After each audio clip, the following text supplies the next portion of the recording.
This is the Super Parent Syndrome. Your host, Dr. Nick Fanning. Today's episode is Schedule Your Success. Thanks for joining me for 53 episodes. Sit back, relax, let's get started.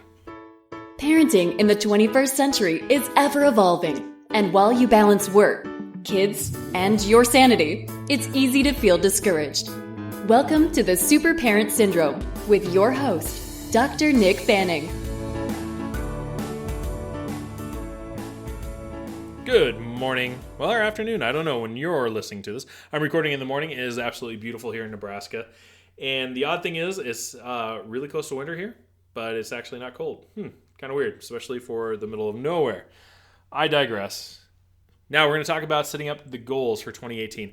I just kind of went through this about, Thanksgiving, actually. I was taking just kind of a log, documenting down some of my stats like body weight, body fat percentage, bank accounts.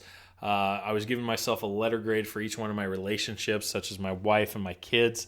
And the big thing is just taking a good, solid look and trying to be as objective as possible to give myself a grade. Okay, kind of like midterms. Okay, but at the same time, like I was coming down to is like, okay, what's gonna be 2018? What is the theme? I was thinking about different marketing events for my business and my office, I guess. And I was thinking like, okay, what's gonna be the big thing? What's gonna push me to action? Okay, because here's the thing, folks. As we set up goals, okay. Yeah, we can wait till Monday. We can wait till the beginning of the year, but that just sucks. I mean, you're not going to accomplish anything. You got to start right now. And in fact, I've already started on my big goals because, again, when I set them, I was just absolutely, literally on fire. And it ended up being on December 1st. So it's kind of nice that, every day I know it's like, okay, it's been 18 days. I've been really working on this, this, and this. At the same time, it's basically I started immediately. Okay, you don't wait for Monday. You don't wait for the beginning of the year because that's a recipe for an absolute disaster. It says start right away once you decide on something. That's not the point of this podcast, okay? Today, we're going to talk about scheduling for that success, okay? There's a difference between saying, okay, this year I'm going to lose 10 pounds, okay? And then there's this year as saying is like, oh, I'm going to be doing X, Y, Z, and probably as a result, I will lose 10 pounds, okay? Let me give you an example. I have been overweight for a very long time, since probably about I was 21. Okay, so I'm 37 now, and I've just been this roller coaster of stuff. Now, it has only been since recently that I've really started to gain power and just kind of adopt the philosophy of weaponizing my body, okay, meaning that I can either have my body be a tool for me or I'm going to be a slave of it. And what I mean by that is that, folks, if you don't take care of your body, you will be at its mercy, meaning, okay, pain or heart attacks or bad just energy and things like that. And so then therefore it's controlling you versus if you eat the right things, if you move, if you take care of them, do proper recovery, it becomes therefore a tool for you. Understand? So it's a totally different thing. And so what I did is that's been my whole motto lately, and it's just literally lit me on fire. More important is that you start a game that you work towards. Okay, now what I chose for this coming year is to do the Spartan Race. Okay, now the Spartan Trifecta is actually it, and there's composed of 3 different races. You do a sprint, a super, and a beast. The first race, 3 to 5 miles, 10 obstacles, like flipping tires, hanging, running through mud, crawling, things like that. The second race is called a super, and that's 8 to 10 miles, okay, with 20 obstacles. And then the last one is the beast, and that's 13 to 15 miles. I think there's 30 obstacles. I can't really remember, and it's just absolutely insane. So as you can imagine, I have between now and my last race scheduled in September to get my butt in gear. Now, that does instill a little bit of fear into me because, one, I don't enjoy running, okay? And so it's constantly like, oh, well, I'm just kind of running to lose weight versus I'm running or else I'm going to get my butt handed to me during this race. Do you kind of see the difference there, what really just lights a fire in there? Now, here I took it up another notch too as well. I also invited friends, okay? So I made a declaration to certain people to make sure I got this. Now, for most parts and most goals and most changes, I don't really like to declare things. I don't want to tell people about them. I want to show them. Okay. So I don't want to say like, oh yeah, guys, I'm going to be doing this, this, and this. No, instead, I'm going to do this and I'm going to show you how I did it.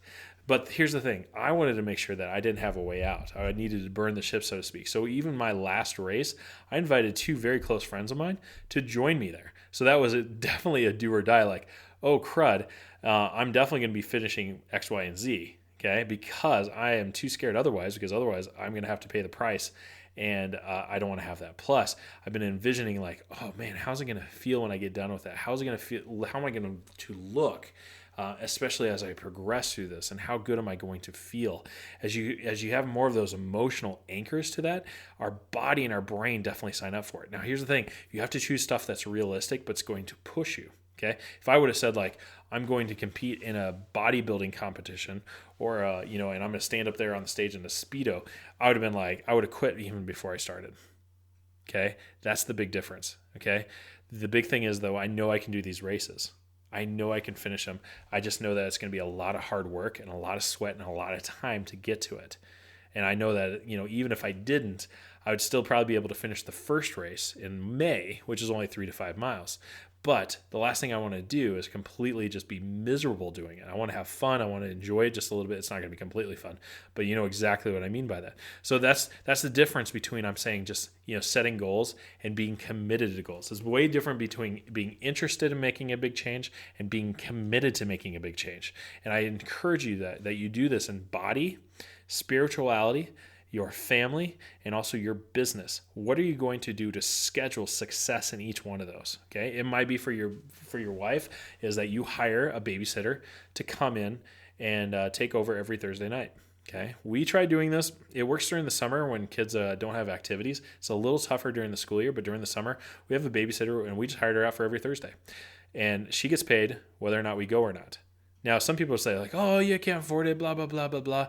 You know what? We may pay the sitter to do it, but we may not go to anywhere fancy. I mean, we've had times where things were tight and we're like, okay, we're just going to go for a drive or we're just going to walk around Walmart. I mean, it sounds pathetic, but at the same time, we just needed that connection away from the kids and just needed time for ourselves. You don't have to make it complicated, but do those steps to schedule the success in those areas. And it could be planning a vacation. It could be, you know what, I'm going to sign up for this XYZ seminar and make sure I register and it's already planned and I've already told people and I've already got a roommate.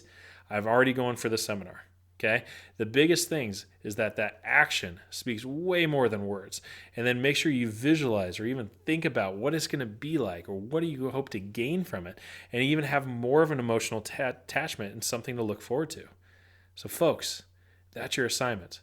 I want you to take 2018 and instead of just making goals, which you would start right away, of course, I want you to schedule. What are you going to? What are you getting towards? What is the life that you're building? So that's that. That's the assignment. Good luck. Thanks for listening to another episode of The Super Parent Syndrome. Please be sure to visit peptalksforparents.com for more content and our free newsletter. And remember, you are not alone.